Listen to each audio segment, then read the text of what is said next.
Muito bem, amigos, estamos de volta aí no nosso Comunidade Plus e hoje nós temos um assunto muito legal. Os assuntos estão cada vez mais interessantes, alguns complexos e nosso objetivo é tentar facilitar para a galera. Mas antes disso, nós temos uma pergunta aqui.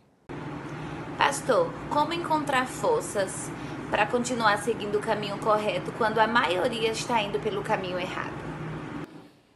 Desabafo aí, né? De uma pergunta interessante. Como é que eu encontro forças para seguir o caminho correto quando a maioria está dizendo, não, é por ali, ó?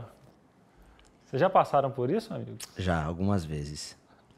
Eu acho que a maior dificuldade da gente se chama constância. A força, ela é dada por Deus. É Ele quem opera em mim, tanto querer quanto efetuar. Então, se eu não estou em constante contato com Ele, eu não tenho força nele e vinda dele para vencer as minhas próprias tentações. E, diga de passagem, a força vem dele, mas as tentações já estão em mim. Então, somente com a força que vem dele, eu consigo vencer as tentações que já existem dentro de mim. As pessoas tentam vencer as suas próprias tentações usando forças que elas acreditam ter nelas mesmas. Aliás, a teologia da prosperidade tenta pregar essa ideia. Mas a Bíblia dá para nós a consciência de que essa força vem do alto. Essa é uma batalha que é vencida no plano espiritual.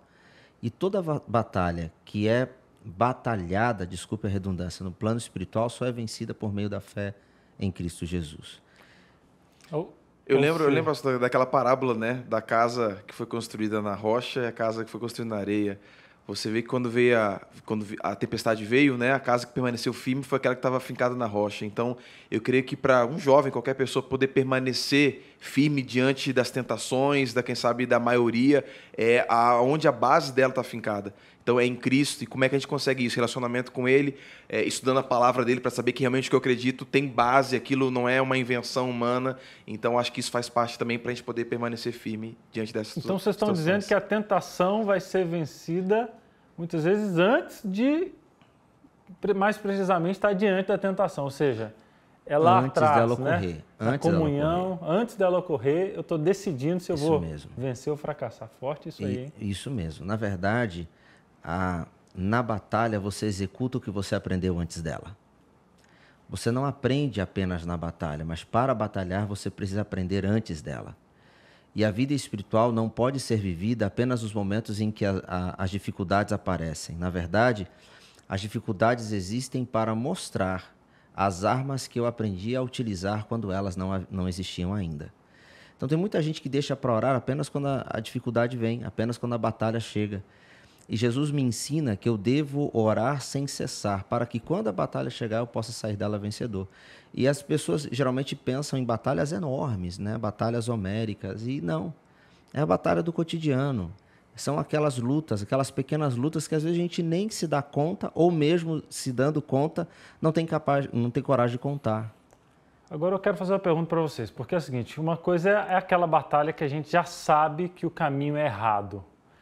Mas em Apocalipse, trazendo para a nossa lição aí, fala que vai chegar um momento onde a besta vai querer colocar a sua marca em todo mundo. E ela vai obrigar, e ela vai persuadir.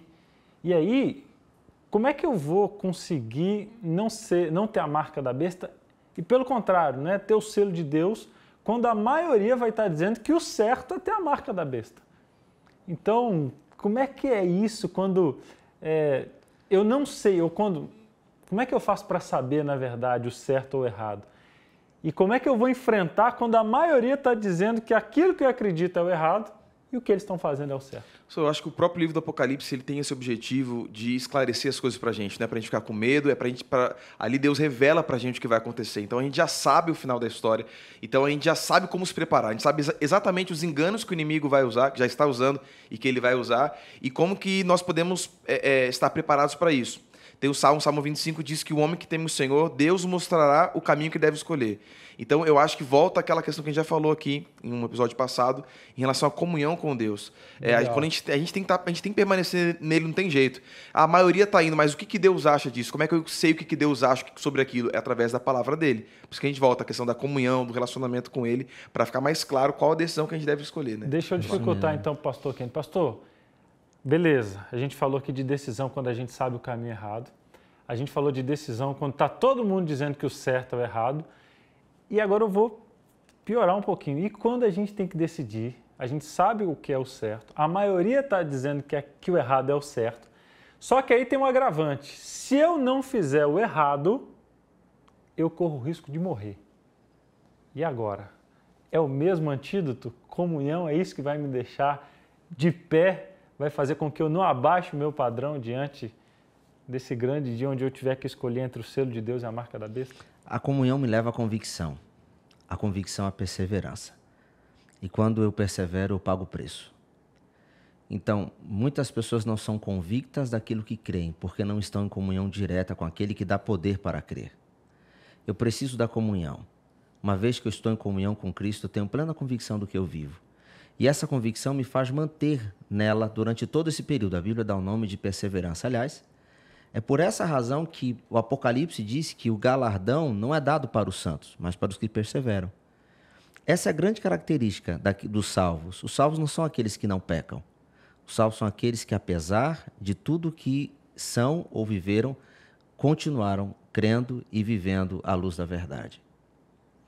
Romanos 14:8, né? Quer vivamos, quer morramos, nós somos do Senhor. Muito bom. A gente percebe que tanto na Bíblia quanto os pioneiros, né, da igreja ou do evangelho, eles perseveraram, né? Eles foram fiéis até a morte, porque esperaram a coroa da vida, né? Que assim possa acontecer com a gente também.